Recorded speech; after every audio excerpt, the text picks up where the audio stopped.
Here's the raw truth. The most expensive way to keep a woman is in the form of a wife. Think about it. Putting aside the need for friendship and companionship, physical relations with an escort is a financial transaction, but an honest one.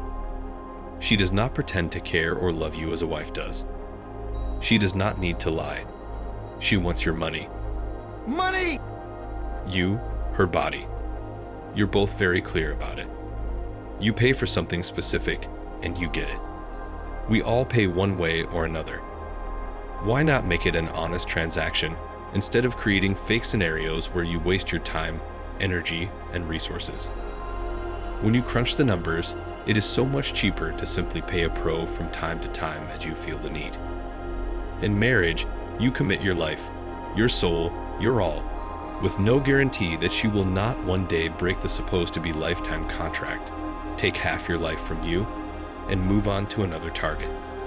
This is really sad, but our world has come to this place. If I was a really young man in today's society, I would not get married. I would enjoy my life, keeping the fruits of my labor and enjoying the opposite gender as my desire demands. It's horrible to say, but we have evolved to this. There is simply no free physical relations between man and woman. A man always pays, one way or another. The most expensive method of engaging in intimate physical activity is marriage. According to statistics, men who choose to remain single and pursue physical intimacy with career women while also having far less financial responsibility and commitment have much less closeness during their lifetime of marriage than men who opt to have intimate relationships outside of marriage. They do in fact receive what they paid for. It is entirely reasonable. People that judge men for hiring a professional are the same kind of dumb people judging someone for not wanting to have kids. Life can be simple and easy thanks to professionals. You have all the time, money, and bedtime you could ever ask for. And peace of mind, of course. The only thing that is important is to have good connections and good friends to make life meaningful. But marriage is an archaic concept nowadays with the current system, society, and laws protecting women. Another thing, women and society have made physical relations all about the woman's final release of pleasure and nothing else. Women actually love not having one no matter what a man does, so they can go to lunch the next day with another woman or few and tell them how terrible the man she was with last night was.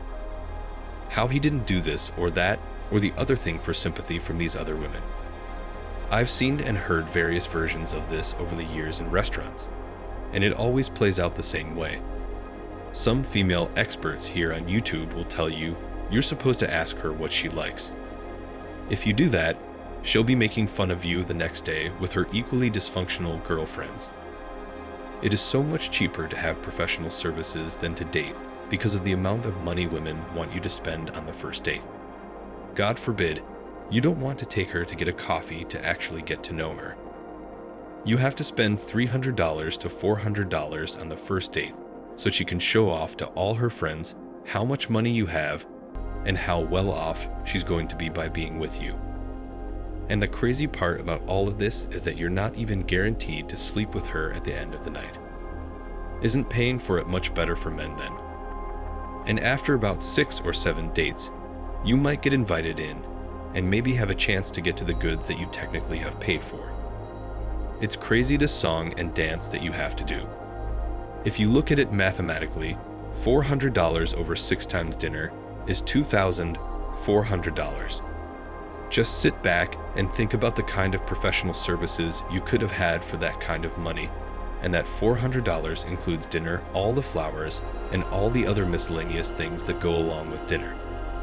If you think about it, paying for professional intimacy means ensuring a girl will be on her best behavior, will give a good time in bed, won't stay and empty your fridge or trash or rearrange stuff, won't sleep over and expect to hang out the next day, and won't post drama on Facebook about you.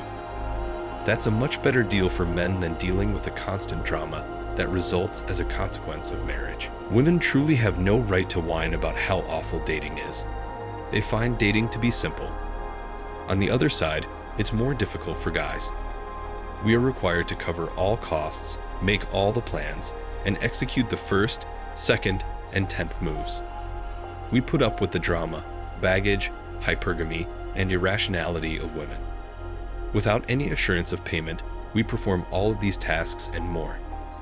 They only need to sit there with an attitude and appear cute. What do they provide in the interim?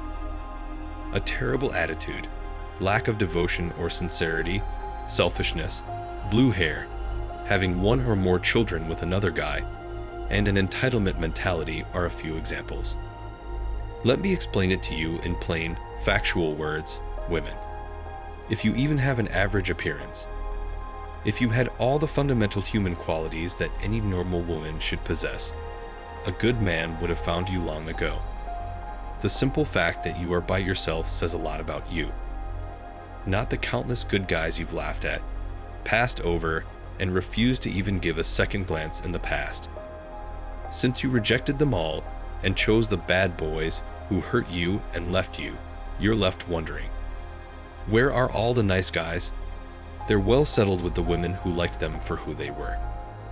The whole reason Western countries are dealing with a horrendous dating market is for one simple fact. Most Western countries have stacked the odds so heavily in women's favor and have given them all the power with no counterbalance. As a matter of fact, they have made the natural counterbalance illegal. That counterbalance is professional intimacy services. If that was legal in Western countries, there is no way that women would act the way they do. The dating market would be a completely different place. OnlyFans would not exist. Women would be on their best behavior at all times in order to get and keep a man. You don't see countries with legalized professional intimacy services complaining about dating. If a man pays child support, he should get 50% custody. If he doesn't share custody, he shouldn't be required to pay child support. Who knows, once women can no longer get a decent guy, maybe they'll eventually realize that no-fault divorce and unfair, pro-woman divorce settlements are against their interests as well as they absolutely are. The previous marriage/divorce paradigm worked. The new system just doesn't. Those are the things that have led to the situation where long-term relationships are just about dead. By getting married, women have nothing to lose and everything to gain. Nothing is a danger for women. Men who get married have nothing to gain and everything to lose. Nowadays, it's incredibly challenging to locate a car that is genuinely for sale. It is better to simply rent a vehicle, drive it hard, and then return it. Keep in mind that it's only a rental and there are many more to try out before you fall in love with it. You can lease for a longer period of time, but never buy because, according to the terms and conditions, you never really own it. There's a very slim percentage of women who treat their man in a way that makes marriage a good decision for him. That slim percentage is what the vast majority of men hope for, but then don't receive. Those men who do obtain that slim percentage are convinced that they're not just lucky, but that they're doing the right thing and get treated right in response. That's the unfortunate trap that keeps naive men trying to do the right thing, thinking it will lead to them finding themselves making a good investment also. And yes, it is possible that doing the right thing will lead to a man finding himself in that slim percentage, but it is unlikely. Thanks for watching Man Reacts. Show us your love and support by liking this video, sharing it with your friends, and subscribing to the channel. And let us know your thoughts on this in the comments. We're always up for a healthy debate and discussion.